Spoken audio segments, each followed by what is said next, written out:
There are moments in life that make you believe the world has completely abandoned you.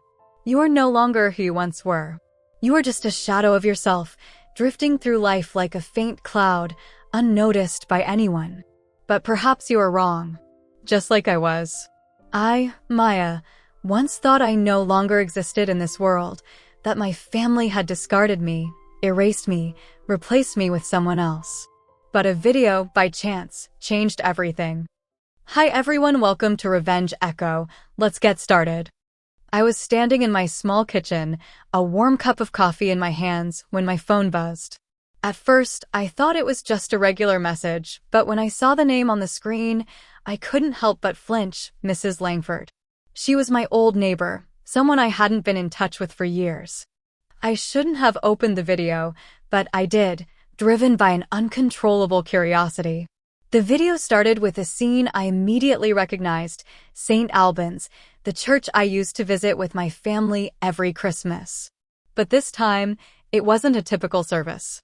My mother, wearing her black dress and familiar pearl necklace, was standing there, seemingly orchestrating a mourning scene. My father stood beside her, his voice trembling as he read a eulogy. She was always the rebellious one, but we loved her. We did everything we could. Though she left too soon, we hope her soul has found peace. I stood frozen, phone in hand, my eyes unable to believe what I was seeing. Because I was never dead. What was going on? It felt as if I were frozen in time, everything around me slowing down as I saw a picture of myself beside the coffin. I couldn't tear my eyes away from it. My mother's words, my father's calm tone, everything felt like a mockery of my emotions. But I knew I wasn't dead. I was still alive. I was still here. So why were they doing this? Why would they dare to do something like this? I never thought my family could go this far. They didn't just push me out of their lives, they erased me. This wasn't just a rejection, it was an utter destruction, irreversible. Things began to make sense as I dug deeper into my past. It all started when Elena, my sister, embezzled nearly $80,000 from the family account. And when everything fell apart, I was the one blamed. My mother, cold as ever, told me in the kitchen, it's better to have one bad child than two. And just like that, I was cast out of the family, with no money, no reason, no explanation. I tried to reach out, sending messages, writing letters, but no one responded. My phone number was blocked, and I vanished, forgotten. A pain too unbearable to accept. But I wasn't weak. I wasn't the kind of person to let silence and abandonment bury me. Although I tried to start a new life elsewhere, living a quiet and anonymous life, I couldn't shake the urge to uncover the truth. And when I discovered that my email account had been deactivated due to my death in their system, I knew my family hadn't just erased me from their lives, they made me non-existent in the entire world. But what was the truth? Why did they do this? And what really happened to me? One day, I found the answer, and no one would stop me from uncovering the truth. When I checked Elena's Instagram, I didn't just see pictures of her perfect life, a luxurious wedding with expensive gifts, fake smiles. I discovered something horrifying. All of my assets, including my scholarship fund and inheritance from my grandparents, had been transferred to Elena's account 6 months after my fake death. This wasn't just a financial scam, it was a crime. And I decided it was time for revenge. The next day, I walked into a law office with a thick stack of documents, proof that I was still alive, evidence of the forged death certificate, and copies of public records showing that they had destroyed my life just to protect Elena's wealth. I wasn't the weak daughter they could easily disregard anymore.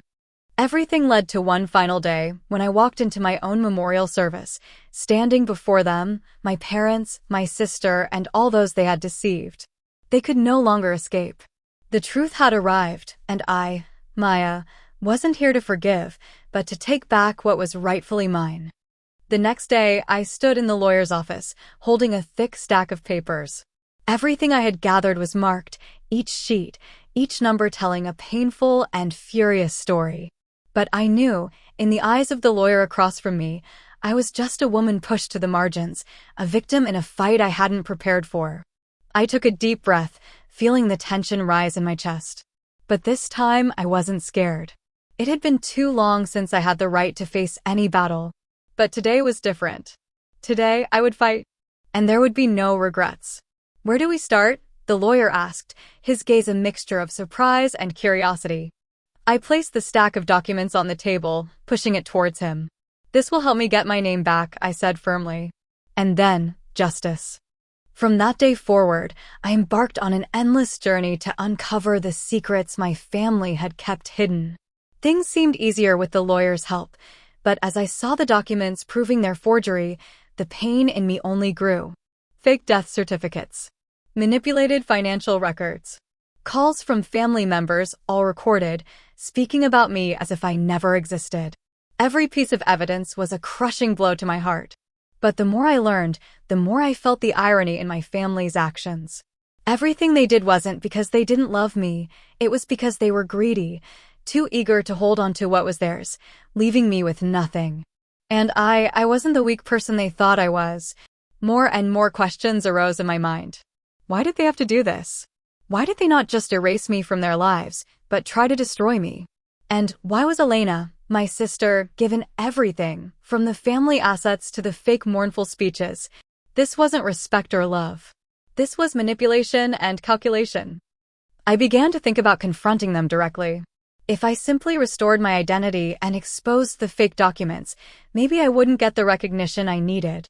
I needed to do something bigger, something that would make them fear me, make them understand that I wasn't the weak girl they had discarded anymore. And when I received information about my memorial service, the one held without my presence, the one I was never invited to, it all became clear. This was my opportunity. This was my time to return. "I'll go there," I said to the lawyer, my voice decisive. "And I'll make them realize I'm not the lifeless body they buried." That Sunday, I stood at the door of St. Albans Church, a place I knew better than any other, a place I used to visit every year with my family. But today was not a day for worship or prayer. Today was a performance where I would be the lead. It was time for me to make my appearance. I stood there, eyes fixed on the main doors, where the church bells rang out, signaling an important day, the memorial service for me. Everyone in the church was crying, hugging each other as if the world had lost a truly precious soul. But it was all a fraud. Inside, my father was standing beside my fake coffin, his voice shaky as he spoke, eulogizing me, a daughter who left too soon and couldn't be saved. My mother, sitting there, was also crying, her tears fake. Elena stood beside her, holding the pearl necklace, her eyes red, but her smile was that of a victor. This scene was a play. But today, I would make it end. I walked in, slowly but surely, without a sound, like a ghost. The light from the church door shone through, illuminating where I stood, as if I were the only one truly existing in that room. My voice didn't need to be loud. Just one word was enough. "Welcome to my memorial service." The entire room fell silent, like a breath was held. My mother stared at me, her eyes wide. My father froze, dropping the glass in his hand. Elena, my sister, couldn't move.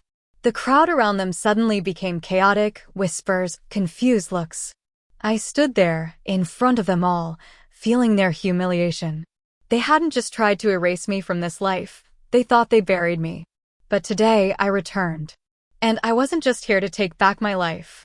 I was here to take back everything they had stolen from me. I held the documents proving my family's forgery, the death certificates, the financial records, the changed papers. I wasn't just standing there like a soulless spirit, I was standing there as a woman with power. Power not from money, but from the truth. "This is the evidence," I said, each word clear. "And now you will all see who I really am." They would never forget the day I returned to life. Not as the girl they thought was dead, but as the woman they feared. It's been 2 years since that day. My family has never been the same. Elena is dealing with the consequences of her crimes, and my parents, well, they learned the hard way that no one can erase who they don't want to. I've rebuilt my life. Not because I had to, but because I could. What do you think of Maya's journey, from being betrayed by her family to coming back and fighting to reclaim what she deserves? Do you sympathize with her character, or do you find her revenge actions too extreme? Be sure to share your thoughts in the comments below. And if you enjoyed the story, don't forget to hit the subscribe button and turn on notifications so you won't miss any upcoming thrilling tales from our channel. Let's dive into more drama-filled stories like this one together.